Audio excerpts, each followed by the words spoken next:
on this week's episode of Marketing O'Clock. Is Google putting an FU into LSAs? Probably. They also have some updates that are the foundation of shopping for beauty products. And Google's new policies for Skillshop Certification are certified stupid. All on today's show. Welcome, you are listening to Marketing O'Clock. Just stay tuned. Digital marketing news, but let's get specific. Digital ads, SEO and analytics, social media and more. Pretty much everything that'll make your website perform. With new shows every Friday. We give you the news with sass and puns and definitely hot takes. Thank you for tuning in. You know what time it is. It's officially Marketing O'Clock. Settle in, sit back, keep it locked. Hey there, I'm Christine Zernhelm. AKA Shop. I'm Jess Budd. And I'm Greg Finn. And it is officially Marketing O'Clock. Here on October 27th, 2023. Hello, everybody. Thanks for joining us for another fabulous episode. And before we get into all the digital marketing news of the week, Jess Budd, what's happening with you? I took the day off on Monday, had the best day of my life. Monday fun day. Wow. Best day of your life. Well, it was pretty good. That's a pretty good day. Yeah. Do you know what I did? Yeah, what'd you do? I went to the DMV. Oh my God. Oh my God. And I timed it. I did not have an appointment. There was a huge line of people. Why would you do that to yourself? You need appointments. No, you do not need appointments. There was this huge line of people with appointments and they weren't getting in at their appointment time. And I was a walk-in and a huge line of walk-ins. They had this amazing guy. He should be a triage nurse at like an ER because he knew all of the requirements. He's like, what are you here for? Okay, you stand in this line. You need this paperwork. He was answering all these people's questions, got us in it. I was done in 47 minutes, start to finish. And that included the entire office shutting down for a 15-minute paid break. And I thought that was pretty good. They shut down the entire office? He did. He came out. He's like, if I can't get you in before this 15-minute break, I'll get you in right after. But they got to take a break at 3:15, and they did. And like, why don't it was you just stagger the breaks also? I said the same thing when I was standing there in line. I'm assuming it's based on data and that they just are There's more efficient if they all no break at data once. being used in the government to figure that out. And then they're all just like sitting there complaining to each other for 15 minutes when like two people could just go have a smoke and the other two could keep serving us. Anyway, I was really impressed with the experience. It took me longer to find the DMV in the building because it's like in this huge building of all these other things than it did to get in and out. And I was in and out in 47 minutes. So that was why you had the best day of your life, because you went to the DMV for I just never minutes. get to do that. To go to the DMV? Yeah, it's like a rare thing. I upgraded to an enhanced license. They took my photo, which I was mad about because my license wasn't expired. But I just I stood there and played games on my phone. We need a timeout. Not normal. We need a timeout. When we're talking about this one over here, she likes playing captchas in her spare time. And the quote, best day of her life, unquote, was going to the Monday DMV. when she went to the DMV. Pretty not normal, Jess. I mean, I know I said it was the best day of my life. It was a very nice day. It took less than an hour and there's 23 more hours in the day. Yeah, but so that what just else? made your day I so went home great. and had a drink and I had gone out for breakfast before that. But it's just like I got something done that I needed to get done that I never had time for. I got to just stand in line and not worry about anything and listen to all these other people whose lives are worse than mine, screaming at their kids, mad about paying $1 for license plates. Like you just feel good. Like I had all my stuff in order. I had all my paperwork. I was there. I was ready. So you nice. You thrive off of other people's misery is what I'm That's hearing. not what I said. That's what I heard. I have an important question. Yeah. Did they check your eyes? Because They that's a did concern not, on the show. because my license Goodness was not. for you. You would not have Imagine passed. that. They take your glasses off your toes. No, Your license is getting ripped did out of your not- hands. No. They didn't even check. But like I said, I had all my things in order. And the man in line in front of me said, wow, you have everything except an appointment. I was like, bro, you're sitting on your phone watching TikTok out loud for the world to hear. Oh, that's Don't bad. scold me. Anyway, I was very prepared and it was very efficient. And go to the Niagara County DMV if you live in Niagara County. Go to the Niagara Falls one. Okay. Well, that is sad, but not exactly surprising. How about you, Shep? Anything happen fun with you? My daughter's watching a lot of YouTube. She likes Miss Rachel. She likes Blippi. I don't like Blippi. This lady, Miss Katie from Canada. And she now thinks that my job is just making YouTube ads because my husband decided to say that mommy makes the ads. She gets really mad at the ads all the time. So it just makes me feel even worse about myself. And she tries to skip them thinking that our TV is touchscreen. So she'll like bring a stool over the TV and start reaching up. I'm like, lady, we're not that fancy here. No, but that's very smart of her.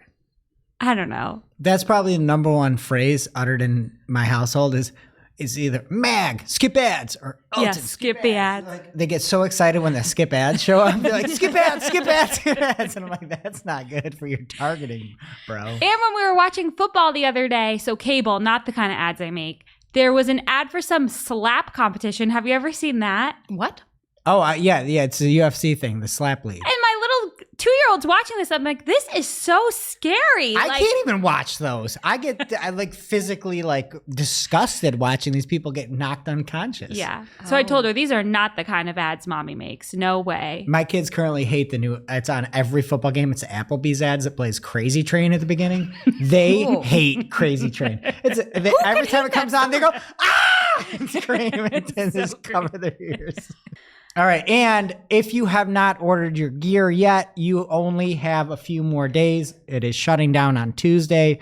You can order Shake the Cushions merch over on shop.marketingoclock.com. We've got a selection of t-shirts, long sleeve shirts, hoodies, sweatshirts. Grab your gear before the end of the month. It is going to be gone forever. Collector's items. And we've got something new coming. We need to take a second to talk about Brighton SEO. The world's biggest search conference is coming to the US, more specifically San Diego, on November 9th and 10th. And we are so excited to share that we will be going to Brighton SEO. We're going to attend some talks, get some interviews, and we're even going to record a live show from there. So you will see us. And we're giving away 2 free tickets for 2 days.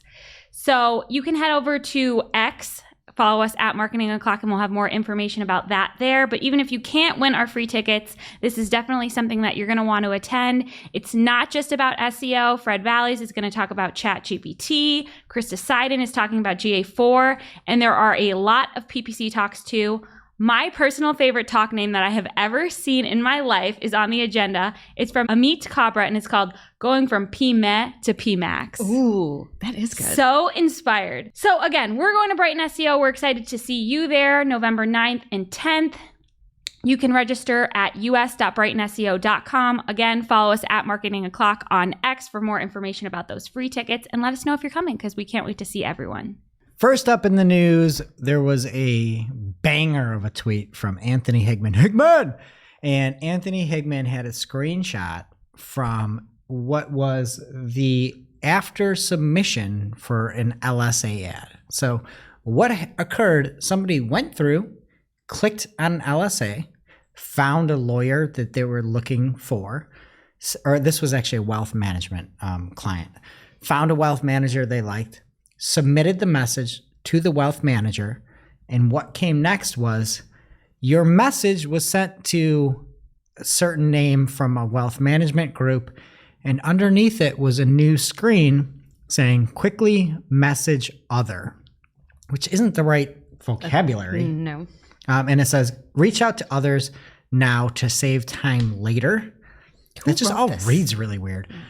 But the big thing is you can put a message in, and then you can choose via a radio button which other wealth managers you want to send this message to. And they're sponsored, yeah? Sponsored. These are ads. And in case you don't know, with LSAs, you pay for the lead that you get. So HigMAN says, so just when I think Google does something good with a new feature, they have to immediately let me down by being grimy AF. After you text a business in LSA, they show your competitors and say, quickly message other, just so they can effing charge everyone. WTF. You are messing with how advertising works. SMFH, which means shaking my effing head. Hashtag PPC chat. You don't think our listeners know that? They do now. They do now. Okay. So this is problematic for a few reasons, right? One, with an LSA, you're paying for those leads. So that first person just paid a substantial amount of money for this lead. And the next thing that happens is a quick message to send your information, whatever you want, to potential competitors. Like that is not a good experience for an advertiser. It just is not. Either side. Imagine just getting your box checked and paying for that too when they've already decided on the person they submitted. Right. So for that first advertiser, it is not a good experience. I would argue that you, Google, it is your job to surface the right people to send the message to, not to just like spray these messages out after. Like, that's not great. So the person that got that lead, now that lead that they just got is going to be able to easily send a message with very low friction to all of their competitors. What's even worse in my book, all those competitors that have that box checked, the person checking the box already reached out to a company. You can now just check that box, and every single box checked, every one of those advertisers has to pay for that next That's junk what I'm lead. saying. You And don't it's want to the be the same second message. guy. Well, you can send what? Copy-paste? No. There's no. I do not know. It looks like you have to input a all new message, but those secondary follow-ups are going to be like rat messages because you already picked the person you liked from your LSA. You went through, you sent them their information, you completed the transaction, and then it's like, oh, send a message to all these other people. All these other people, you were already the second choice, and now you're paying full price for a lead because there was this easy way to just disseminate your contact to more service going to ads. be making a lot more money. I just shook my cushion. Yeah. over It's here. really, really bad. You could make an argument that it could be better for customers. But at the same time, I would say that selection should be done up front. It should be done up front. Oh, It should yeah. not happen after the advertiser paid $150 for a lead, but you're saying I'm paying $150 for a lead, and then you're going to go out there and kick this person that chose me to my competitors. Like, that's not how advertising works.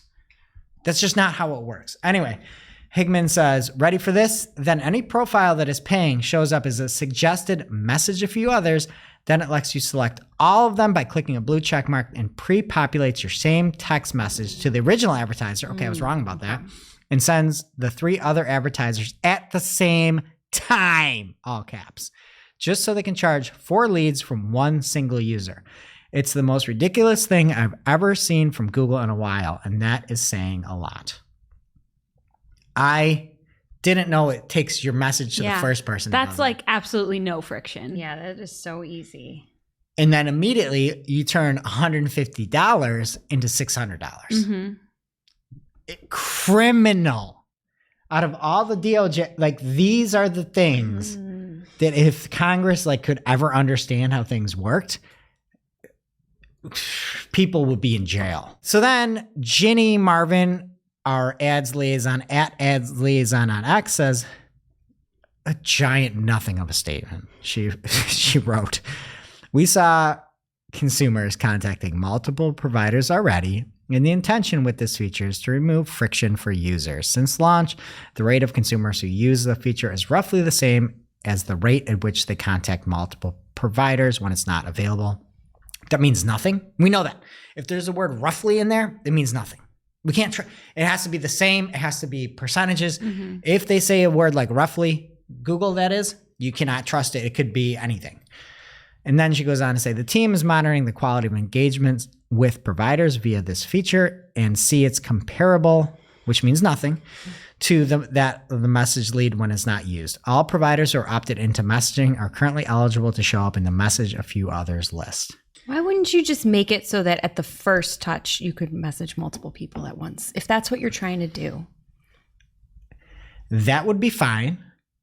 I think they are trying to slip this under the radar. Well, for sure. Yeah. That's how you know, because otherwise they would have just done that up front, and it would be even less friction if you didn't have to submit a message and then pick more. You could just submit multiples. So clearly that's not their agenda. Okay. So then Drew Cannon at DC Digital US, working side by side with HigMAN over there, says, to clarify, are you charging the same price for an exclusive lead on your platform versus this new shared lead? Since the Google Ads team determined a majority of leads would, on average, contact more than one provider. Ginny responded saying, contacting multiple providers is an observed behavior. I didn't say it's a majority and don't know the percentage, but the rates remain similar. I love Ginny An to death. observed behavior. I don't know the percentage, but the rates remain similar. Okay. Great. It's an uphill battle for poor Ginny. Worst job in America. Yeah, I wouldn't want it. I'd rather be in a coal mine than behind as liaison X handle. I'll get you. Put me on an oil rig.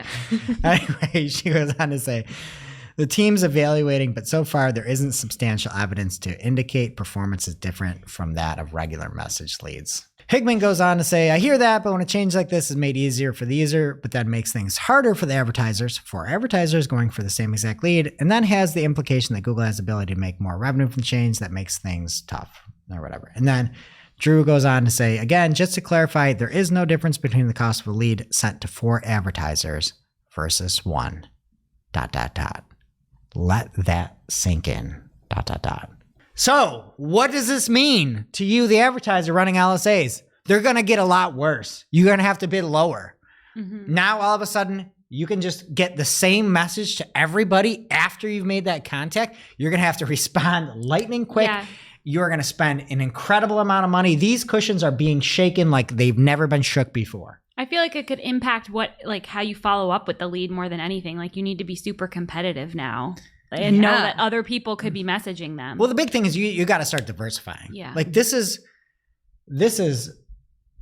disgusting behavior, honestly, Pretty bad. for an ad network. To Pretty say bad. that you can just immediately hit these select all and send the same message out, and everybody's going to be hit for that same cost.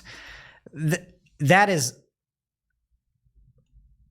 it's disgusting. I don't know. It's so, and then you could also announce this too. Like, that's the thing that's such BS with everything. It's like, you can say this is going to change. Hey, you know what? You can show up for more replies. You can bid adjust them up or down or something like that. Like, whatever, but they just sneak it through. And people are going to be like, well, look, my LSA's dropped. What happened? This is not the behavior of a company that likes you or appreciates you or cares about you. It's not. It's not. This is a behavior about somebody who is so concerned about their Q4 2023 or their Q1 2024. That is what you do. You heck over your customers as many times as you can for as much short-term dollars. And this might be the biggest example of heckery that I've ever seen. Whoa. Heckery. Heckery. Heard Okay. it here first. Heckery deckery. So from a few other PPC pros talking about this, Julie Bacchini at Neptune Moon on X says, that may be true, responding to Ginny and saying, but there's something incredibly off-putting having Google shove other businesses in front of a user immediately after they had an interaction that the messaged advertiser just paid for. Again, imagine you're running just a meta ad. Somebody clicks on that link, and then what shows up after they go back to Meta is, here are all of these other people. And you just go that way. It's not a good experience for an advertiser. PPC Greg also jumped in to say, if Google is really ringing the register for the full price of an LSA lead 4 times here, that's an incredibly bad look. Significantly devalues those leads as it just becomes a race to contact the user first. That's what you said, yeah. I just want to say, if you look at this example and you still think that any of the Google propaganda being put out there is real, you are violently wrong. It's only going to get worse. This is the worst example I think I've personally ever seen other than close variants. This is so bad. Or maybe hidden keywords. Maybe that. It's just routine at this point. It's sad. Mm-hmm. And I'm just waiting to see how they can one-up themselves the next time. To immediately 4x that cost of a lead is a special place in hell that person is going to reside in. If you didn't listen last week, while we were recording, PPC Greg posted on X a screenshot of the details of Google Ads' new Skillshop certifications, which use online proctoring service from HonorLock to ensure exam integrity. And I just felt like my whole world was crumbling around me as we were listening to this news. There's no integrity with anything. I love this thought of HonorLock. Yeah, and integrity. I want you to apply it to LSAs. Take that HonorLock and put it on the LSAs. Sorry, go ahead with HonorLock. It's okay. Certificates and the stupidity that we have to go through just to get our cushions shaken. So some things that are going to change with this new certification are you're going to be asked to take a picture of a photo ID, take a picture of your face, record a video of your test taking environment. Put your bank account information right over to Google. That's a joke. During the exam, a live proctor will monitor your activity via your webcam and screen sharing software. You will also be recorded during the exam for review purposes. These are the exam guidelines. You are not allowed to have open books. You are not allowed to have notes. You are not allowed to use scratch paper. You are not allowed to take restroom breaks. You are not allowed to use handheld calculator. You will have a calculator built into your test screen. You are not allowed to use headphones. You are not allowed to wear hats. You can take your exam in a public area without any people in the background. Thank you. Moderate background noise is allowed. So, again, thank you. I'm on the verge of blowing a gasket. I know. So I had my reaction to this last week. This is like, who is going to be certified? Go back to last week. We were shocked. But there's a lot more to dig into here. So Ginny responded to PPC Greg from her @ads liaison account and said to clarify, these requirements are for the new professional certifications in display, search, and video. There are no changes to the existing Google Ads certification on Skillshop. I'm struggling with the word certification today, so bear with me. The professional certifications currently in pilot focus on campaign implementation and optimization skills. They're optional and don't count toward partner program requirements. Higher exam integrity has been a top ask for many agencies, like from who? No! No. What we want you to do is to use the actual items from a campaign in the questions. They don't update the questions. They'll be like, well, what do we do with expanded text ads? And it's like, bro, those have been gone for 2 years. That's what we want. When we mean higher integrity, we want your questions to make freaking sense. Yeah. And you know what else has been a high ask from agencies? Maybe remove the spend requirements so you're not pushing agencies to have their clients spend more to be certified. I'll take any test. And to actually have helpful questions that get people to be smarter instead of checking a box that you're certified. I don't want to see a single question about optimization score. Every person that is a good marketer knows that that is a giant BS metric that only serves to make Google more money. That's how their reps get paid. That's what we mean by higher certification or whatever you said. And update the test more regularly because every time I take it, it's extremely out of date. I'm going to take that person that's watching my cam. I'm going to be like, sir, ma'am, sir, ma'am. Just so you know, there haven't been discovery ads for 3 months. Maybe we could have like above moderate background noise too, just to heck with them a little bit. Like, what are they going to do? They're basically saying you can go to a library or an internet cafe and take this exam and that's fine, but you can't wear a hat. None of this makes any sense. None of it's important. And as far as like scratch paper and restroom breaks and all of that, I understand they don't want you to like cheat or pass notes, but in the real world, when you're doing work, I write things down. I use scratch paper. This is the problem with the whole education system in America. And like people are finally starting to talk about it and it's getting a little bit better. Everything should be open book. We have a computer in front of us all day while we're doing our work. Why can't I use the computer on the test? Right. You go to PPC chat if you need help, you need to talk to people. There are resources out there. Some of us Google the exam questions and answers because it's a stupid test and we just want to get through it. But in real life, people are using resources to get their job done. I also don't think I've been certified in like 4 years. Yeah, I've let it expire. I don't care. Talk to a prospect today. Boom. Here, this. It is going to be a scarlet letter that you are a premier partner or that you are certified because you're in cahoots with Google and Google Ads on this. It's way too much. And honestly, what was the word that they said? Integrity? That they wanted more integrity or whatever. I am telling you, Google, message to Google, note to Google. Top agency request here. All we want is for your fucking platform to work. That is all that we want.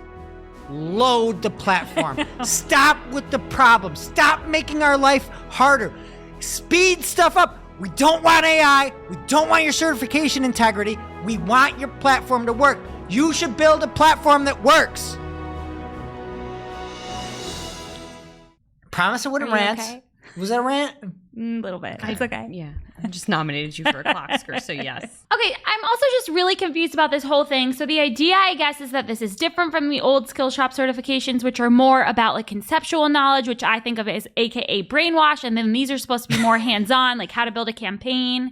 So it's just going to be very interesting to see what there actually is on these tests. Not anything helpful. This is not a helpful thing. I've talked with some higher up actual Google people. I've got a company, products. They told me to use one PMAX campaign. Mm-hmm. Google. Imagine if you take this propaganda seriously. People don't know. If you don't listen and you don't do, people don't know. What? Imagine that account. Imagine that account with one PMAX account. I can't imagine. What would you do with all your time? We would be fired in 48 hours. We'd be fired. Their company would be out of business in a week. Gone. Poof. I thought that was a bug you were swatting away. It was, the business is it was gone. Theatrical arm motion. No, it's gone. And it's gone. Yeah, totally. They'd all lose their jobs. Like, I'm. It doesn't say you can't film it. I'm gonna take the test. I'm gonna film it. I think it'd be Tables. fun. We're gonna film It'd it. be fun. I'm gonna tell that instructor that he's on video or she's on video. We're gonna film it. I'm gonna take it and I'm gonna speak out loud the entire time. can I take it too? It doesn't say you can't film it. It just says that you can't have people in the background. So as long as you're out of the background tables and you zip that mouth of yours, we're gonna make some gold here. Also, I was thinking I could write the answers on the bottom of my Taylor Swift cup. It's so big. Could just be taking a sip. Little workaround. Okay, so we got really off track there. But again, it's supposed to be in addition to the other Skillshop tests. Some more details that came out with this were James Hebden at JP Hebden on X tweeted, well, I guess Google Ads really doesn't want anyone recertifying early. Seems a bit excessive. So this is another fine print. It says, can I retake the exam if I'm already certified? Answer, you may not attempt the same exam while you're currently certified unless you're within the recertification eligibility period, which starts 30 days prior to your certification expiration date. If you attempt to recertify before the recertification eligibility period, one or more of the following may happen. Your exam result will be rejected. You may not receive a new certification or badge. You may be prohibited from taking the exam and or any other Google exam. Like what? Google, in its sole discretion, may terminate any applicable business relationship with you. Wow, I was doing so well until applicable. Like what? I just don't even understand the motivation of that. Who like, cares? Are you trying to get a better score? They don't want that. Like, I'm just so confused by this whole thing. But number 4 is a problem because what does that mean? Literally anything. Shop. Let's say that you have a company, right? And you want people in it's let's say it's an ad network. And you want people to use the ad network. You're making tests, right? You probably want them to be helpful so that people can spend more money in the ad network, right? I would think so. Would you ever say that if somebody took a test early that you would terminate any applicable business relationship with your ad network? That's what I'm saying. I can't see why you would do that. Like, what? It's just a threat. It just gives them the ability to do whatever they want. They're not going to do anything. But like, you sound like a dick. It is official. Everybody spending money on Google Ads is an annoyance to them. Totally. We are just nothing but a lot of little annoyances, and they're trying to get past us to get to our money. That's it. That's what it is. It's what it is. We'll terminate any applicable business relationship with you if you try to take the exam early. What? Which no Imagine that. do. Yeah. You're like, oh, I've got a couple not extra minutes. fun. I took the exam. Boom. Your accounts are gone. You took the exam too early. You can't That's spend money what with we're worried us. about. We don't want your money. Like, At the what? same time, if you don't log into that account within every single quarter, they take away all the points that you earn. It's everything is broken beyond repair over there. Beyond repair. Burn it down. Not literally. Not actually. No. Yeah. Just everything. I have some really uncontroversial news that I feel like I shouldn't even share. I'm at ready this for point, it. but I will. From Nicola Aegis for Search Engine Land. Google is expanding its AR beauty ads to let brands showcase lip and eye products with plans to soon add foundation. This is building upon an offering that Google launched back in 2020. If you're like me and completely blocked out that entire year, a refresher. They said at the time when you search for a certain eyeshadow or lipstick products on the Google app, the knowledge panel may contain a swatch of shades, which can be viewed on different models and varying skin tones. So that was what happened in 2020. As for what's new now, the AR features are being extended to mobile browsers, which is lovely. They are launching a hair color try-on for a few select brands for at-home hair color. And then they're also adding in that foundation, so it's not just lips and eyes, it's your face too. So I guess that's all great. They're pretty small developments, but the new try-on experience will replace the ad product image in eligible shopping ads. If you do this, it will feature alongside relevant product information to help beauty brands showcase their products in a more interactive way to help capture some of that demand. So these initial launches, especially the hair color, are happening with like some big names like Revlon, I think, and L'Oreal was one of them. So if you're not them, don't worry. It sounds like you can still play if you want to, if you have the right tools. From the article, Nicholas says, for those interested in following suit, Google is now accepting AR assets from a variety of data providers, including Pulpo AR and Perfect Corp. So definitely check it out for more info if you're in the beauty space. I think it's cool. Obviously, a phone makes sense. People can do this, but it still sounds like it's like AR-ish if it's on different models. It's not on you. But again, if you find somebody that looks similar to you color-wise, maybe you can check some things out. I tried one of those. It was nice. You did? Yeah, I did Tried some foundation. I did the selector, and I went to Google Ads executive team, and I looked like Pennywise. I was just like total clown. And then we were recommended 4 more villains after that No, immediately. then we get stripped of whatever else you can strip me of, because you strip me of most things, Google. Like I said, not controversial news. Most people probably don't care, but there you have it, folks. I also used to get invited to a lot of other like googly things. Never again. I am aware I am well off the list. Yeah. I am no longer invited to those things. You don't want to go anyway. No, I don't. I'd rather be for the people. I'd rather be for integrity, for what is right, for what is moral, for what is just. And if you want to be out there selling your soul to a giant corporation, shaking every single cent out of those LSAs, you go right ahead. Watch my webcam. Check if there's a single person in the back. What my background noise is. I don't care. I sleep well at night. I sleep good because I appreciate who I am. I appreciate my morals. Go put that Pennywise filter on, you ads team, you. Now it's time for this week's Take of the Week. This is a #fire digital marketing take with extra spice served up for you. We simply deliver the take for your consumption. We give no opinions. We don't influence. You make the call. This week's Take of the Week is a man after my own heart. Anthony HigMAN. HigMAN on X. We could do that for you, if you're... I personally, I can't. All right. Well, HigMAN had a little post out there with one other than Tiffany Gomez.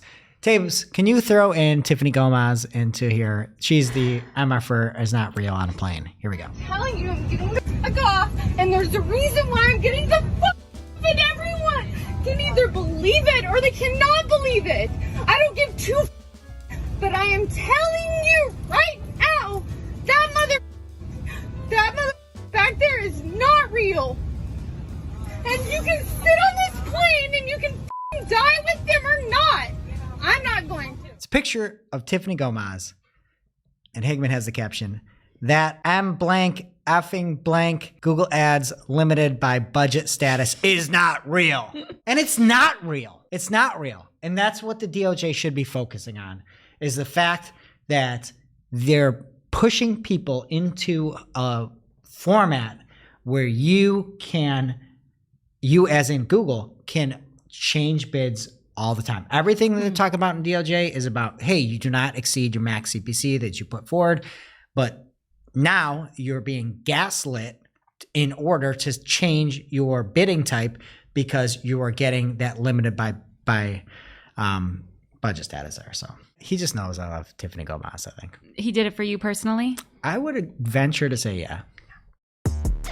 Now it's time for this week's ICYMI. ICYMI people. This is something you just might not have seen.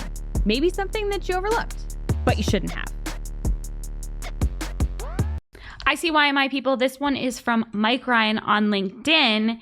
He posted, this one's nerdy, but I know you're here for it. One of the most talked about tactics for Performance Max campaigns is the feed-only approach. But does it work? So he has a whole post here breaking down what feed-only is in PMax, just how popular it is, and if it works. Spoiler, he says, this is complicated to answer. Yes, but details. And then at the bottom line, he has a chart here. I'm sure you need to read the post for more details, but it's comparing the three different campaign types and how many are above target, on target, or below target for the results. And for the feed only, 59% are on target and 11% were below target. And for multiple asset groups with not feed only, it says 56 were on target and 14% were below target. So it looks like the feed only approach is a little bit better there, but you should read for more details. All right, so before we get into the lightning round, a question for you, listeners. Do you know what's better than listening to the show? The answer is almost nothing, but the one thing that is meeting us in person at Brighton SEO. And you know what's even better than that is if you can get in for free, which a couple people can. Mm-hmm. We have teamed up with Brighton SEO and are going to be at Brighton SEO US in San Diego, November 9th and 10th. And check this out. We are giving away, I alluded to it, now I'm going to say it, 2 free 2-day tickets. All you have to do is go on X, twitter.com/marketingoclock, and post at us at marketingoclock as to why you deserve a ticket. We will randomly select a winner, and rules do apply, but we really don't know what they are. We're just going to pick somebody. Tell us why you want to go. Tell us why you want to be there. Just X us. We can't wait. We are really looking forward to it. So now it's time for this week's Pew Pew Lightning Round. At this point in the show, we split up our content into 3 parts: paid, organic, and social. First up in the paid universe this week, Ashwin from the Optimizer team has an awesome article called Google Ads Reps, Friend, Foe, or Some Third Nebulous Entity. I'm not going to comment anymore. You sure? No, I'll comment at the end. Actually, there was a celebrity appearance in this article. I saw. Greg Finn was featured. One of his posts on right? X. It's already on record. So this covers what reps do, the difference between in-house and third-party reps, how they're incentivized, which is very important. And I think this is a great resource for anyone on the agency side. Could be really helpful to show to clients if they're ever confused about this. Just don't trust a rep. No, I'm going to counter what you said. Okay. Because I think there are, like, if you read this article, there are third-party reps, then there are actually like in-house people. And some of those in-house people are phenomenal. Like, they actually can help get you into programs and things like that. But the problem is Google doesn't discern who is messaging you from where. Like, that is the biggest issue. Like, I don't think you throw the baby out with the bathwater or the rep out with the heck show that is going on with all the third-party stuff. But there can be still very good reps that can help you in general. But one of the tweets was from Menachem Ani, and he talked about the fact that those reps are based on the Opta score in the book of their business. And that is fundamentally the wrong way to get performance out of an account. And so you just have to read this article and make your own decision. Next up from Sophie Logan on LinkedIn. It's been 8 months since Microsoft Advertising decided to implement audience network expansion as standard for all search campaigns and not let us opt out. And for me, the red flags are really starting to appear. So she has a list of some things that she's observed in her account. So she says the first red flag is between February 23rd and October 23rd, 26.82% of the budget went towards the audience network expansion in her search campaigns. Don't love that. It was $1.38 more expensive per click. I've never seen that. That's the opposite of what, yeah. I've never seen that. Wonder what vertical she's in. Then search campaigns and $2.23 more expensive than the audience ads, like a specific audience campaign, which were running during the same period. Third red flag, she says it had a click-through rate of 4.92% lower than the search campaigns and 0.35% lower than the audience ads campaign. But if I don't really want to show my ads to these people, it's not necessarily a terrible thing. But there's definitely some red flags here. But it's not working. I know. I don't care what you spend. I shouldn't have to spend a cent. Reminder here, check in on your settings. There isn't much you can do about it, but see how much you're spending on this audience network expansion, because you might be surprised if you haven't checked in a while. It's sneaky. And to be fair, I've seen some occasions where it can get close. The audience ads can be close to search ads. I've never seen audience ads beat search ads in terms of efficiency, but for most times, we have a client we work on together. We have some performance issues right now. Microsoft is not where it was last year. It will never again be where it was in 2022.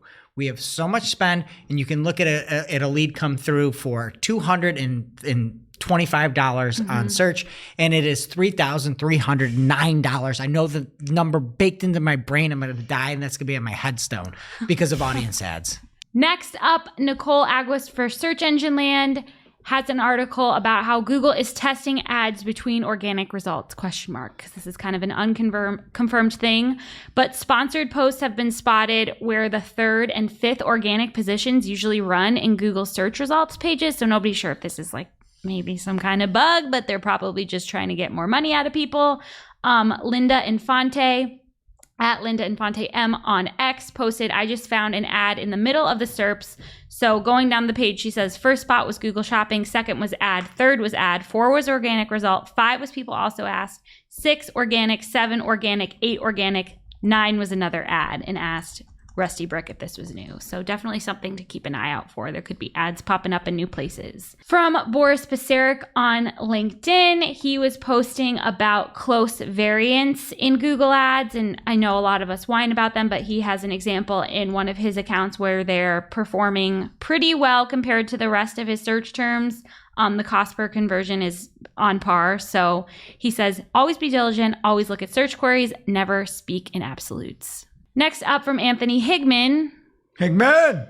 New, just spotted. Google adds new overview slides metrics, drop down / carousel. I think that's 5 exclamation points. Anthony is really excited about this, so you know it's good.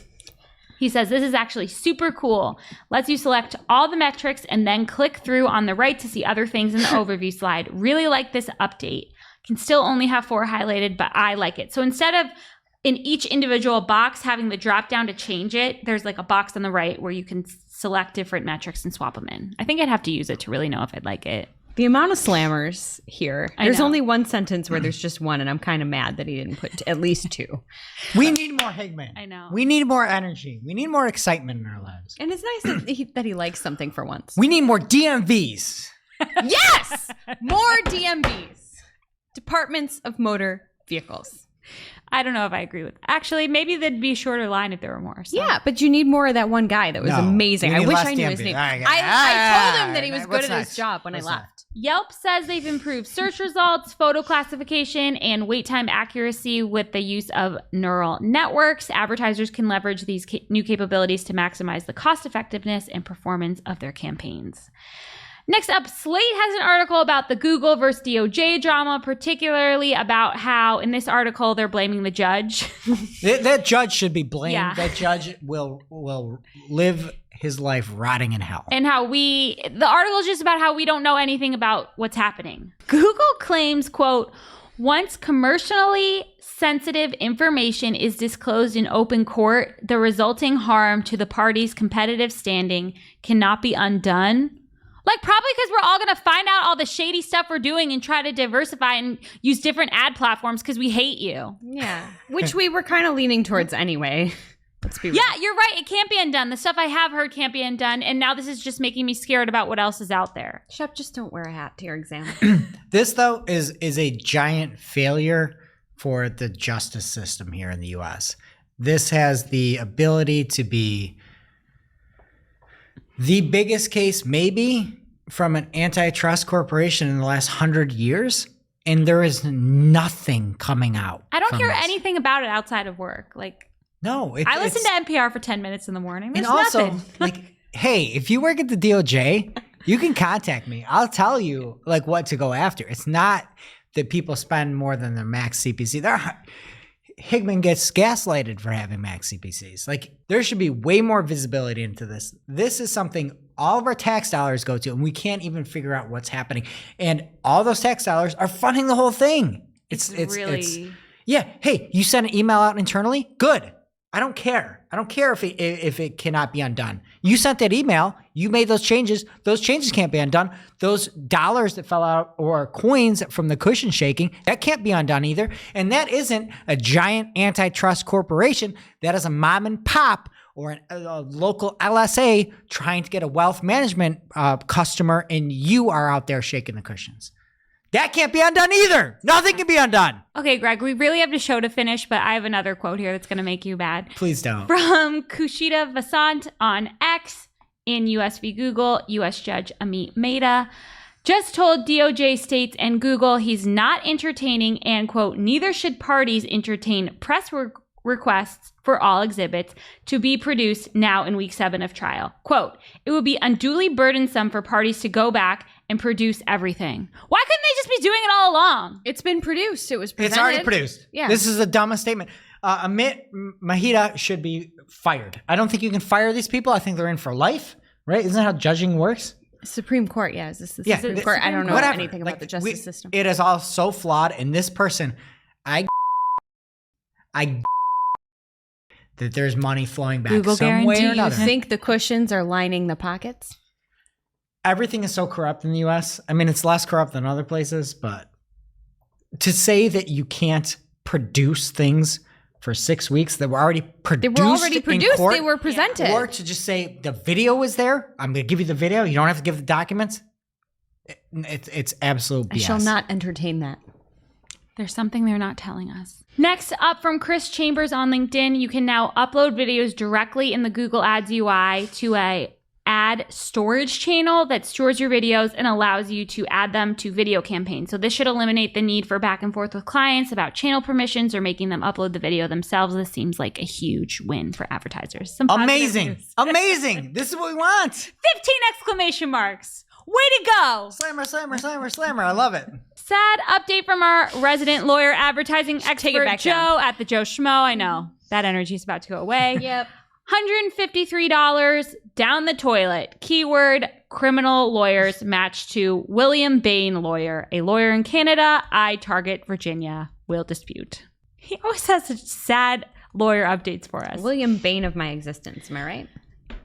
Google local service ads text message announcements just dropped. When a lead comes in are now officially rolling out. Interesting, we got an announcement about this and not that they're going to direct people to other competitors after they submit the form. Interesting. Think about those competitors and how their conversions just went up and they think that they did something great. Oh, it's sad. Everyone is losing. If you listen to the show, you already knew that information from Anthony HigMAN last week. But update for all you LSA people. Another update from Anthony. He says he's gotten emails from 4 different clients about calls from Google Ads that are way off base. Different geos, different verticals. He says be vigilant and be on the lookout. And he has some specific examples here. And he says Google equals shaking the cushions. Couldn't agree more. More from Anthony. He said, this really sums it all up. I had a bad day today, but then was reflecting on how if Google wasn't such a complex mess and nightmare, that I wouldn't have a job. So just wanted to say that I'm grateful for the complex nightmare that I have chosen to spend my life trying to figure out.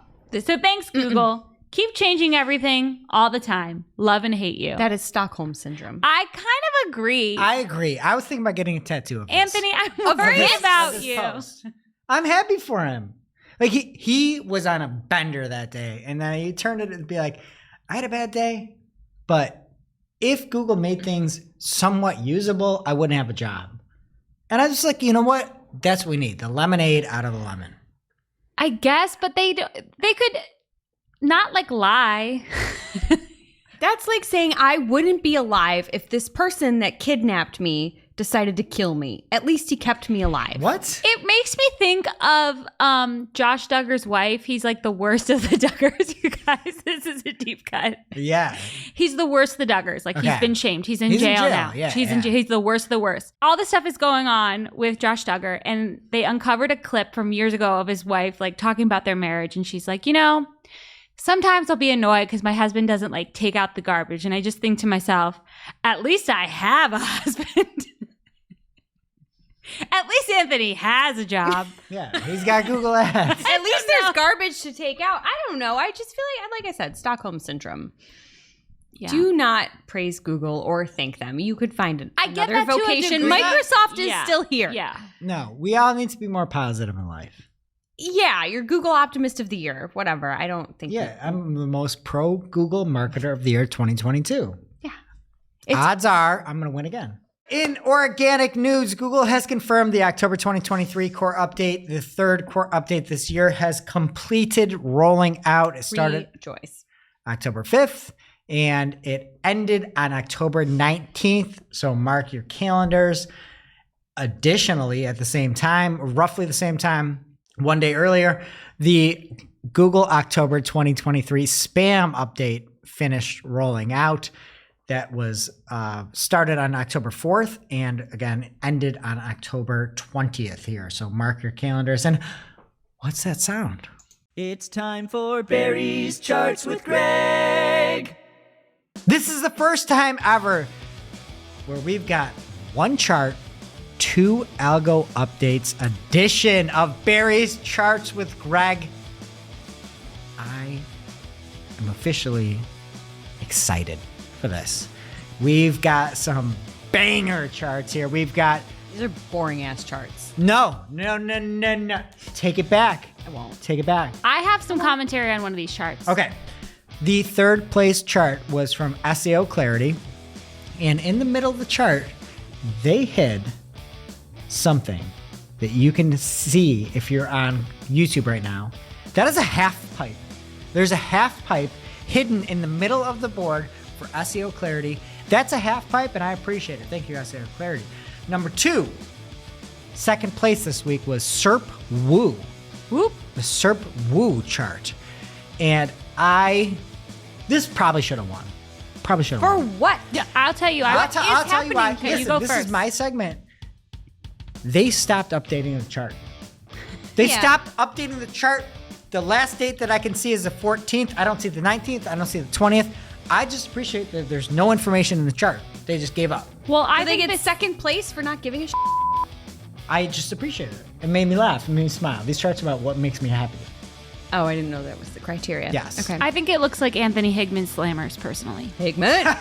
All right. And the winner, by far landslide win here, was Wincher again. My life has been exponentially better since Barry Schwartz over on Search Engine Roundtable. And listen to a show every Friday if you're an SEO. He put a chart from Wincher out. First off, this chart will win by the name alone every week. Wincher. Sure. This chart is all green, and there's one little day there that's yellow. And it just made me smile so much. I genuinely appreciate it. Wincher, you are the winner this week. And that was Barry's Charts with Greg, an audio program about visual charts. You got it. No, he didn't. For visual For charts. visual charts. He will never get it. Okay, and from Glenn Gabe at Glenn Gabe on X. This is actually like two news stories in one. So Barry Schwartz had put an announcement out saying that new Google AdSense frequency controls for vignette ads are here. And then Glenn quote tweeted it saying, vignette ads, one of the most annoying and disruptive ad types. I saw many examples of these in action while analyzing sites hammered by the September helpful content update. Don't hammer users. It won't end up well. So you can now limit your vignette ads in AdSense. And then Glenn is saying this is something very specific to the HCU. And Cyrus Shepard at Cyrus Shepard on X, I think he unblocked me, put a tweet out saying, now I see a site with an autoplay ad that covers the main content on scroll, and I instantly check if it was hit by Google's latest updates. Barring high authority sites, 85% of the time the answer is yes. Rarely have we seen a UX element so closely correlated with a Google update. So he's also saying that there was such a correlation with ads, and especially on this update. Next up, the cushions have been shaken. Shop.marketingclock.com. Google search revenue rises 11%, a solid increase in total ad revenue. Year over year. Yes, it was over, I believe, Q3 2022. So they have double-digit growth again, and it's indicating that the ad spend is beginning to stabilize. Also, Microsoft was up as well. Shocking. From search engine land, Google's rich results are removing events. I don't get why they would ever do this. I think the events rich data is super helpful. You can search for sports team tickets. You can see that pull right in with the cost, where the location is, what the time is. But that's being removed according to Hristo Jankovic. They say, according to, I believe it was Martin and John from Google at SCL Zurich, they said that events markup is going purposefully out. I am officially, mark me at this time, officially concerned for structured data. We've seen some how-to issues. We've seen FAQs. There is nobody in the world that can say that events markup is bad. You can look for tickets. You can see in the SERPs all of those events and jump right into a specific ticket. It is like the number one or maybe two example you've ever given whenever you talk about it. It's like chocolate chip cookie recipe and tickets. Yes, and tickets. Chocolate chip cookies and tickets. Yep. But it's a phenomenal source. I have no useful. clue why you would get rid of that. You can say, I'm going to look at my local concert venue, and you see all those events pop up. Why would you get rid of that? It doesn't make any sense. Helpful. But it's just like rich snippets are on notice. That's what my takeaway is. From the man, the myth, the legend, Glenn Gabe, SGE continues to evolve at Glenn Gabe on X. He says, I'm now seeing what I'm calling SGE Lite in the SERPs. SGE doesn't trigger a large block by default anymore. It's now much smaller with a large show more button. Again, in my honest opinion, SGE will not roll out unless it is revenue neutral or positive. Stay tuned. I'm going to one-up Glenn. Glenn might be the hardest person in the world to one-up because he's always right. But I'm going to one-up him and say, SGE will roll out if it's revenue positive. I don't think... Oh, no, maybe they'll do it neutral. I can't one-up. I disavow. Glenn, I'll never one-up you. But it might feel neutral, and then in a court case in a couple of years, you will they understand will figure out how how to make it positive. they were sneaking. Yeah. Yes, they will figure out how to make it positive. Anyway, Glenn has an example of MLB teams with the most playoff appearances, just tooting his own horn over there with the Yankees. I Google that every day. He's just trying to show his Yankees pride, even though you didn't even make the playoffs. Get out of here. Anyway, but instead of having SGE, it has the generative AI is experimental. Info quality may vary with SGE's answer, and then you can show more. So instead of being like, yes, app me into SGE, you sort of get a snippet of what that AI might show you, and then you can find more. So I actually don't mind that. I just think the SGE rollout in general is atrocious. You've had a lot of things to say about it. Yeah. But this is better. Like, give people the option of seeing like what could be there, show more, love it. That's smart. This is a smart implementation. From Search Engine Roundtable, Barry Schwartz, apparently UGC is being pulled in for specific products. There's an example of Air Jordan 1 lows that were green and black, and then there was UGC when you hovered over it for what a consumer had uploaded for that product. Barry said he couldn't replicate it himself, but I don't know. I don't really like this. Like, if you hover over something and it's your product, it'd be nice to display it the way you want instead of having somebody else like assign it to that. I don't know. Yes, as a business, no, as a consumer. I feel like those are some of the most helpful, like, here's what they promised me, here's what I got. But I think the example on screen right now, if you're on YouTube, it's a green pair of Jordan 1s. Yeah, this is not the same And in this case, it's the back end of a totally different pair of used Air Jordan 1s. And I think that's going to be a tough thing to straddle. I think it'd be nice to be able to see like in action customer photos. That'd be great. But also a lot of times like you want to see the product that you're looking at. And this is not the product that you're looking at. It's not even green. And in a tweet from Danny Sullivan on his @search liaison handle on X, he was responding to Spencer Hawes at Niche Pursuits on X, who wrote, Google is slowly killing blogging. Blogging used to be about providing off-the-cuff updates, sharing unique perspectives, and interacting with blog comments. Now Google has forced bloggers to make everything SEO optimized, long form, and tightly focused around a single keyword and more and more and more. And Danny brought his Danny out. I love it. We're seeing more and more of the real Danny. Arguably the most entertaining person in search. Danny wrote, writing about something that's fun or a personal update or whatever anyone wants to write about on their blog is not an issue. We haven't said don't do that. Nor do blogs have to somehow only be about one particular topic. Perspectives and experience are welcomed. As we have talked about before, it's why EAT has become EEAT. Unhelpful content is content generally written for search engine rankings and not for a human audience. If your audience wants to know about what fun thing you did today, and that's why you wrote it, that's helpful. Right away! ! Write about anything you think human beings coming to your blog would like to hear about. That's all great. But if you wrote 20 fun things you can do today because your primary purpose in doing so is that you wanted to rank well for fun things rather than being something you typically write about, that can be a sign you're producing unhelpful content. It wasn't something you wrote for you. It wasn't something you wrote for your audience. It was something you wrote for search ranking purposes, and that often can align with unhelpful content. Snaps for Danny on that. Like, that's what everybody needs to hear. That's my next tattoo. Danny. Okay.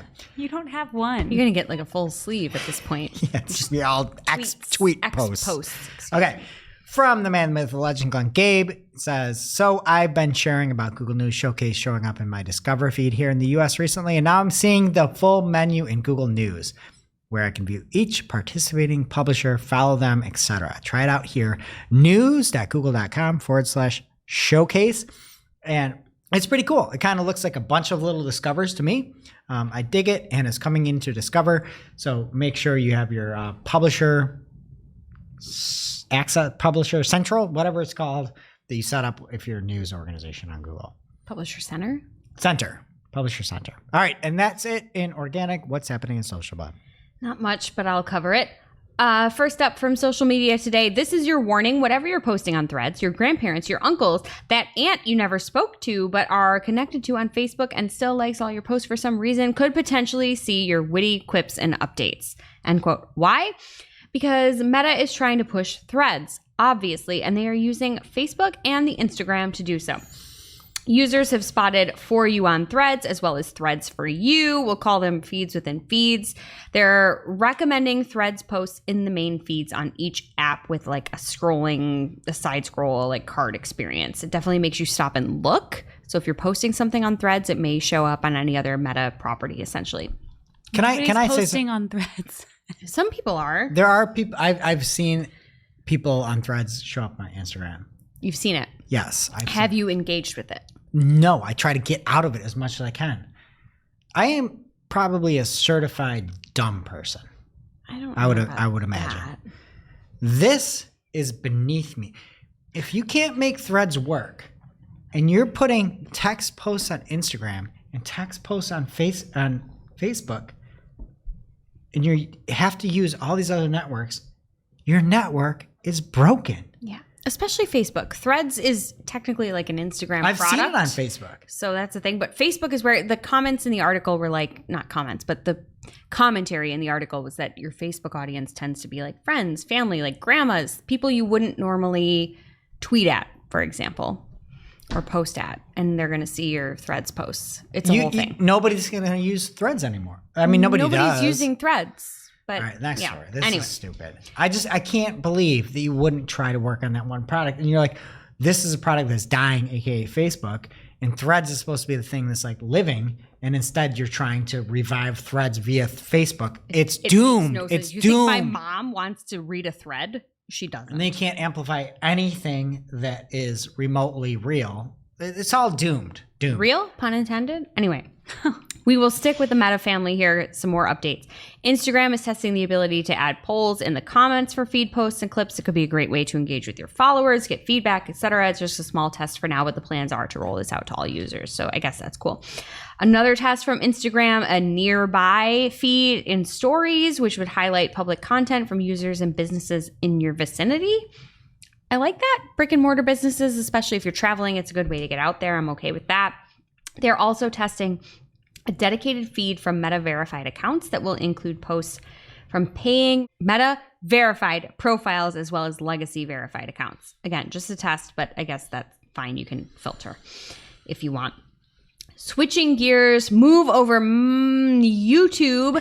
TikTok is experimenting with longer videos. Select users will be able to upload content as long as 15 minutes. The current limit is 10. 1-5. Thank God. If I get one more part 1, part 2, part 3, part 4, They're part doing 5, it on purpose. I don't care. I don't use TikTok. I feel like you're still going to get parts. part 1s. I don't want parts. You are. If it's a 30-minute thing, you're going to get a part 1 and a part 2, but more content, more engagement, more ad space. Could be good. Moving on, FYI here to the business meme people out there, LinkedIn has reached 985 million members. It is also reporting record levels of engagement. So if it's part of your strategy, great. If it's not, maybe consider it now. And if you're down on X and thinking about Threads or Mastodon, that's all wrong. It's LinkedIn. LinkedIn. 100%. Yeah. They are testing some more things. They're expanding profile verification outside of the US. They're opening it up to users in Canada and Mexico, as well as actively working on pushing this out to more regions. So that's good. Collaborative articles on LinkedIn are getting a facelift with a new look that puts more emphasis on the contributors. So that's good. They have improved notifications around these, better quality AI prompts, as well as incorporating the full set. This is really exciting, of reactions that you're used to on the rest of LinkedIn. They're now incorporating that into these collaborative articles. So get excited. Finally, on the LinkedIn front, they are rolling out a new top job option to all LinkedIn Premium subscribers, which enables LinkedIn subscribers to mark 3 roles per month as a top choice. So if you're out there applying for jobs and there's 3 you really want, you can now mark that. And it'll help recruiters, I guess, see that you have extra interest in the role. I feel like if you want a job, great. That's weird. You think that's weird? It's all about jobs on LinkedIn. It's all about professional development in theory. But so I could say like digital marketer, podcast host. I don't know if I'm going to recruit you for that, but you could say like these are the 3 things I'm most interested in as a job seeker. After this show, nobody's recruiting me for that. Well, if they are, you could mark it. So that's good. On to the Xbird. There have been a lot of leaks and speculation around the various tiers of premium subscriptions on the platform, but we have an update straight out of Elon's mouth. He posted on X, 2 new tiers of X premium subscriptions will be launching soon. One is lower cost with all the features, but no reduction in ads. And the other is a more expensive option, but with no ads. That's all the detail we have. But again, clarifies things a little bit. We still don't know the price. In other X adjacent news from MSN, they said billionaire Elon Musk offered Wikipedia, the free online encyclopedia, $1 billion, Pinky, under the condition that it changes its name to Dickipedia. Are you kidding me? He's crazy. We need to grow up, one. Do you think they're going to do it? I don't get it. They're really asking for my money. That's the thing. So if they really needed it. Yeah, there was a whole thing about what do you need this money for? Tell us about it. So community notes. Wait, I don't get it. What do you mean you don't get it? What is there not to get? Wikipedia, they rhyme. So he's changed Essentially- a W to a D? Is that his middle name? No, he just likes making jokes about like sex stuff and parts of people. Again, he needs to grow up. But the community notes, folks contributing are doing their job. They followed up and said what the money actually goes for. If you give it to Wikipedia, they have the receipts. There's information here, administration, fundraising, engineering improvements, grants, projects, training, all the things that your money actually does go to if you give Wikipedia $1 or whatever they ask you for. But $1 billion to change your name to Dickipedia is stupid. It's stupid, but that's what Mr. Musk is out there doing. I'd take the money. I mean, maybe, but we'll see if he makes good on it. That's literally it for social. And that brings us to our real life segment. Straight out of our accounts and into your ear holes. It's time for Working Hard or Hardly Working, where we talk about what's going on in our IRL work, good, bad, or otherwise. Hardly working for me this week. Microsoft Advertising just making up some conversion action called a SMART goal. I hate those. Turning it on. Sounds Primary. like when Google Analytics did that. Like, no thank you. No. Yeah, those are dumb goals. No one knows what they are, but they're smart. Stupid goals, as Jess would call them. What about you, Greg? For me, I was going into a demand gen campaign, trying to make some changes, some optimization tweaks. There's just no settings in demand gen. I've never seen anything like that. It's probably due to the fact that like ad groups are where you control location and things like that. The only type of so Google different. Ads. But there's not a settings in demand gen. There's a picture up on screen. That's shocking. You don't have settings for a campaign that's demand gen. Demand when? What? I don't know. I want to bitch about Meta Business Manager again. I know we've done it before, but I just think the permissions are stupid. Cypress North, our agency, if we have access to something, I still have to go in and delegate who on our team can access pages and separately add accounts and do it. Like, hot take, I like it. You do? No, Yeah, you don't. I do. Why? Because you can assign people certain clients. But I don't want to have to take that extra step as I'm changing my team and updating things. I think it's fine if you want to assign things, but why do I have to do that? Why would you need separate people accessing the People have ads different account accounts. and the paid? But So you don't somebody need can't those jump two in things and to be accidentally separate. work on somebody else's account. Okay, but you could make the ads account and the page account the same at least. That would be nice. There's a million ways to improve upon this. I hate the fact that we're even talking about it, but just today, I'm still getting people saying, hey, I need access to things, and then I have to go in and do it. And it's just... It's easy. Is it though? Greg, oh my God. It's easy if you know where you're going, but I like the it's fact not. that you could assign with Google Ads. If I could say, hey, person Joe Blow here, or Not Joe Schmo. could be like, hey, you're on these accounts and you only get access to those accounts. I think it's cool. It's fine, but it's You annoying. can do that. It's annoying. Not at the MCC level. Yeah, but if you really care. I know, but then I have to make all new MCCs. It's not like I can individually do it. You are being crazy right now. This No, is so I think annoying. it's easy. I The think bigger Facebook problem is is way that I better have than- to than use my Google. Facebook. No, it's not. It's not easy to do. It's not easy to find. You have to do. I don't like being able to give accounts that people don't have shouldn't work on, giving them access to that. I don't like that. But do you like having to individually say, okay, Shep, you can do the ads. That's fine. Greg, It's you a can manage one-time the page thing. and the ads. It's not a one-time I think thing. I I'm like doing it it. all day long. It's very annoying. I feel like as a business, we should be able to have a user associated with our No, business. I like it. Listen, I'm annoyed by it today. You also like the DMV. And now for this week's Cool tool. As a reminder, our Cool Tool segment is not an official endorsement or paid mention. We're simply sharing something we found in our travels that may be of use to our listeners. And is really, really cool. This week's cool tool is a send from a friend. Mike Rhodes has loads of resources for good marketers, but this one is special and it is just for you, dear listeners. He Power said- listener of the show, Mike Rhodes. I will say, yes. Sent this to us directly. I love it. You, Mike. And I'm just going to read what Mike said because it's very sweet. Hey, Marketing O'Clock peeps. For all you do for the community, I'd love to give you a free version of the latest PMAX script. But then I love it. Love y'all, Mike. We love you too, Mike. Thank you for this gift. As always, we will have the link in our newsletter as well as on Discord. It's newsletter.and community.marketingoclock.com respectively. So pick your poison and check it out. Now it's time for our must-read marketing article of the week. An article so advanced, so in-depth, so detailed that we simply cannot cover it in its entirety on today's show. This week's must-read marketing article of the week comes from Michael King. This was potentially the best article I've ever seen on how SGE works and how you as a marketer should think about SGE. Mike goes through to talk about what is retrieval augmented generation / RAG. I thought it should have been retrieval augmented transfer. Stop with rats. Okay. Why not? Or why? He goes on to the gotchas of RAG / rats, talks about what the search generative experience actually is. One thing that goes after my heartstrings is that he has immaculate images explaining everything. This is how you make a skyscraper piece of content. This, again, is phenomenal if you're trying to see the insights inside of it. He goes on to talk about how Google SGE works with Realm, Retro, and RAR. He's got a lot of acronyms.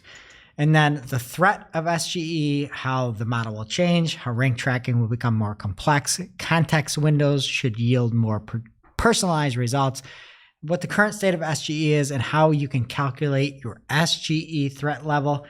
and goes one step further by making a tool called Raggle, a proof of concept for SGE. And you can go through, look at this article. It might be a cool tool down the road, but you can see exactly the traffic that different positions are getting, how long the loading time is for SGE. It's fantastic. And then talks about how he made Raggle with their own ranking data, a neural retriever, and their own LLM. So it was just fantastic. Big props to Mike King on that. And again, that's over on Search Engine Land, and you can see every one of the articles we talk about each week. Newsletter.marketingclock.com or community.marketingclock.com. It goes to our Discord. You can mix it up with us right in there. So thank you, Mike. And now onto our playlist of curated songs to work to. You can head over to playlist.marketingoclock.com to listen to Marketing a Playlist. Jess Bud, what will you be adding this week? I am adding Art is Hard by Cursive. I will be adding Any Man of Mine by Queen Shania Twain. I saw her in concert last week. How was she? 10 out of 10. Okay. Greg? Grab yourself a little bath, maybe throw some Epsom salts in there, put on a pumpkin spice candle, because we're going with Drivin' by Willow Avalon. All right, that does it for today's show. It is now officially not Marketing O'Clock. Thanks for listening. We miss you already. And we can't wait to see you next week. Thanks for listening to Marketing O'Clock. If you're looking for more information on today's topics, head over to marketingoclock.com/newsletter to receive every single article we covered. We share the news as it breaks in our Discord community. Head over to community.marketingoclock.com to join. Welcome to this week's Shootin' the Heck. We're after our famous Friday news show. We don't talk about marketing anymore. We just Shoot the heck. Greg, what are we doing today? I'm sure it's everyone's favorite. You're correct. This week we're playing everybody's favorite game. This is the last episode before Halloween. We are doing our annual Halloween costume trivia, but Okay. I'm switching it up a little bit this year. I went to Google Trends list of the top 100 most searched costumes. So what we're going to do is we're going to go around in a circle. And if you get one of the costumes correct, you're still in. If you miss something that's on the top 100, you're out. This was like recent, right? They didn't make this over the summer. Correct. Okay. Very recent. So I would October. like to talk first. Okay, you're first. Travis Kelce and Taylor Swift. I believe Taylor Swift is 22nd. Let me double check. Oh, they have to be separate? It's a Taylor couple Swift stoom. is 22. 22. Ooh. What? Is that a It's song? their song about a gun. Oh my God. That's what a 22 Well, is. shoot. No. All right, Tabes, you're up. Well, Taylor Swift is mine. I'm going to go with a kid's thing, Five Nights at Freddy. Ooh. All right. I do not see Five Nights of Freddy. Tables, are you out on this first one? Who is she? They're making a movie with the guy from the Hunger Games, PETA. Oh, yeah. You're out. Tables, you didn't even get one. Wow. Tables, you could have literally said Yes, seriously. Don't say anything because anything we haven't gone yet. other than the most specific thing that nobody's ever Can I heard. get a mulligan? No. Oh. Yes, you can get a mulligan. Spider-Man. Number 3. Really? Yeah. That is so annoying. I also was going to say something Taylor Swift, so I'm going to go with Barbie. Number 1. Oh, she's number 1. Yep. All right. So can I use my other one as a separate answer? Sure, I'll have to type that in though. Travis Kelce. You're out. No way. Nobody cares about him. It's just Mother. People only care about Mother out there. So if I get one right or no? Yep, is Tables. still You in? can Okay. you can knock Shep out with a correct answer here. What happened this Have you Joe ever- Biden. Who's the president, man? Who's the president? Byron. Have you ever been trick or treating? Yeah, a long time ago. Joe Biden, you're out. Really? Byron. Out. Oh my god. Imagine Wait, so that. I'm back in? Who's like, oh, you know, I'm really hyped for? I'm gonna go around as Joe Biden. Byron. I got a prop of a bicycle. I'm just gonna be on the ground all night. Like, what? Have you seen Joe Biden out there when you walked around last year? Was it like a hot theme last year? No, Tables? but like Hot theme. that George Bush mask is still like a thing, right? Yeah. They sell Joe Biden masks. Okay, not top 100. I mean, which? I can go. Okay, Sorry, which? I thought you were looking at me because it was my turn. I didn't mean to kill Number the flow. 4. Am which? I back in? Right. Wednesday You got- Adams. Okay, you get 2 strikes. You're out. Okay. Okay. Wednesday Adams. Okay. So which was number 4? So you can use that as like for help. because you all need it. Wednesday Addams is number 6. Tabes. Oh man, I'm so bad at this game. Captain America. Captain America is not on there. Really? I'm shocked. Wow. No, neither is Iron Man. Okay. Tables, you're out. Jess. Blippi. How do you spell all? BLIPPI. Ant, you're out. What? Okay. So you both have 1 strike. That's so funny that he asked how to spell Blippi. I cannot watch stupid shows with my kids. I need some sort of intelligence. So now we just watch YouTube. Well, so I'm going to win. So my next guess is a clown. Number 14, clown. Jess. Okay. Vampire. Number 21, vampire. Shep. Oh, shoot. Next one to miss. Loses. Okay. A ghost should be on here. Number 19, ghost. It's right under Joe Biden. Poor Dave's. Jack-o'-lantern. Pumpkin, number 15. Okay. Shep. Oh, man.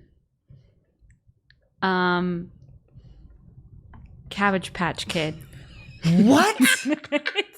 It's timeless. You put on, Cabbage Patch Kid is not on the list. You put on It's the yarn timeless. wig. It'd be fine if it was 1984. No, it's a cute stoom, bro. You put on stoom. You put on the wig hat. It's easy. It's cute. I can tell you, I've taken my kids trick or treat. I've never seen one child dress up as a Cabbage Patch Kid. A lot of ghosts. Yeah.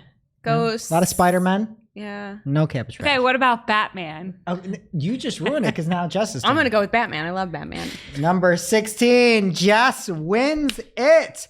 I will quickly recap the top 10. We've got Barbie, Princess, Spider-Man, Witch, Fairy, Wednesday Addams, Dinosaur, Cowboy, Ninja, Bunny. Bunny? That's not fair to make Princess one thing. Well, the Princess Peach is number 13.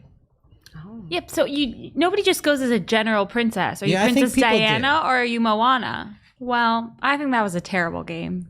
I found joy in it. And we will see you next week.